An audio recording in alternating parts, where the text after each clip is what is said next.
Excellences, Monsieur le Président de la session, Excellences,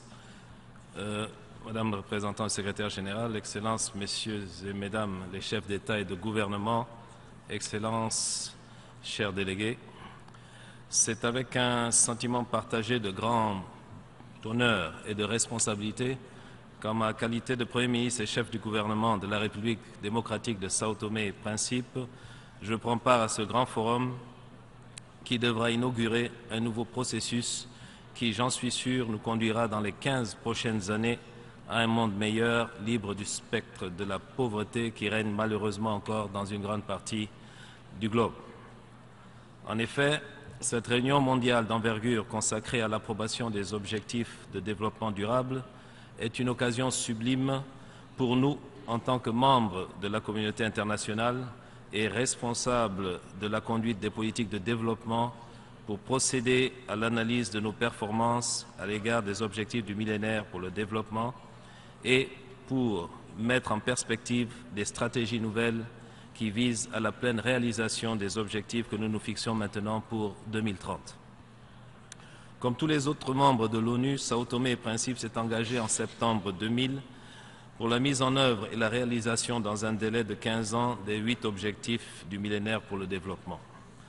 Après 15 ans, le premier et le plus important de ces objectifs, à savoir la réduction de la pauvreté et de la faim, n'a pas été atteint. Néanmoins, il est de noter que sur les 8 objectifs du millénaire pour le développement, mon pays en a complété 3, à savoir l'éducation primaire pour tous, réduire la mortalité infantile et améliorer la santé maternelle.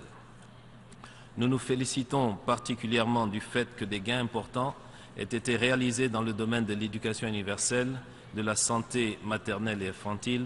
avec un taux net de scolarisation dans l'enseignement primaire de l'ordre de 98%, près de 98% des naissances enregistrées et une réduction drastique du taux de mortalité maternelle et infantile. Il est également important de noter que même si notre pays n'a pas réussi à atteindre tous les objectifs de développement, de bonnes tendances ont été observées dans certains objectifs, comme à l'égard de la lutte contre le sida, le paludisme, et par conséquent, notre pays a connu une nette amélioration du niveau de vie des populations. Malgré tout, après 25 ans de réelle démocratie, avec un des meilleurs indices de pénétration d'Internet en Afrique, après 5 années de croissance moyenne supérieure à 4,5% et avec une inflation en dessous des 8%, une dette extérieure représentant 30% du PIB alors qu'elle était de 349% il y a 15 ans, mon pays continue avec un taux de prévalence de la pauvreté autour de 62%. Le chemin est donc long et il le sera d'autant plus tant que l'investissement public et privé ne sera pas renforcé, surtout en direction des secteurs économiques et des réformes de politique publique qui concourent à la création de l'emploi, particulièrement pour les jeunes. Excellences, un autre aspect non moins important, il faut le souligner, est le facteur temps. En effet, depuis le 8 septembre 2000, notre organisation a adopté les OMD et à ce jour, et parce que le temps est une ressource rare et non renouvelable, nous devons tirer les leçons de ces années en termes d'exécution et nous efforcer de tirer le meilleur parti des prochaines années à venir. Nous n'avons plus le temps de prendre notre temps face aux multiples exemples d'implosion et de déstructuration sociale. Les ODD pour 2030 ont été négociés et adoptés de façon assez consensuelle. Ils sont devenus beaucoup plus ambitieux et plus nombreux. Le fait que le débat n'ait pas donné lieu à des grandes contradictions est, je l'ose l'espérer, un bon signe. Même si nous sommes conscients que nous devons relever le défi ensemble, nations riches, nations émergentes ou nations pauvres, nous, dirigeants des pays les plus pauvres, notre engagement doit être encore plus décisif. Il est compréhensible de nourrir des doutes en pensant que ceux qui ont échoué à atteindre en 15 ans 8 objectifs parviendront dans la même période à la conclusion de 17. Cet agenda que nous venons d'adopter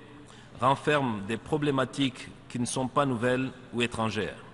il est impératif de les prioriser et d'identifier les objectifs accélérateurs et catalysateurs du développement. À ce propos, nous ne pouvons plus éviter le thème d'une nouvelle forme de gouvernance mondiale, moins égoïste, plus inclusive et surtout plus réaliste et proactive, fondamentalement engagée dans la recherche de la stabilité politique et la résolution des conflits qui font le lit de tous les extrémismes opportunistes et dévastateurs et qui empêchent toute forme de développement. Le renforcement de la coopération multidimensionnelle régionale et globale est fondamental. La recherche pour chaque État membre du consensus national autour des ODD par le dialogue inclusif entre tous les acteurs politiques, pouvoir et opposition et la société civile est fondamentale. Excellences, Mesdames et Messieurs,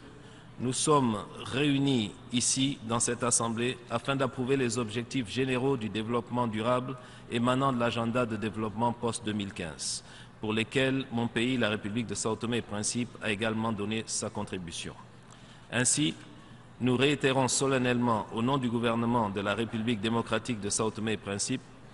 notre engagement à éliminer la pauvreté dans notre pays d'ici 2030 à travers un pari sans relâche pour la diversification économique, l'amélioration de la gestion des finances publiques, la modernisation des infrastructures économiques et sociales, l'inclusion digitale, la promotion du secteur privé comme le principal vecteur de la création de richesses et d'emplois et la préservation inconditionnelle de l'environnement. Pour un environnement sain qui puisse garantir à tous nos citoyens le respect, la dignité et le droit au bonheur.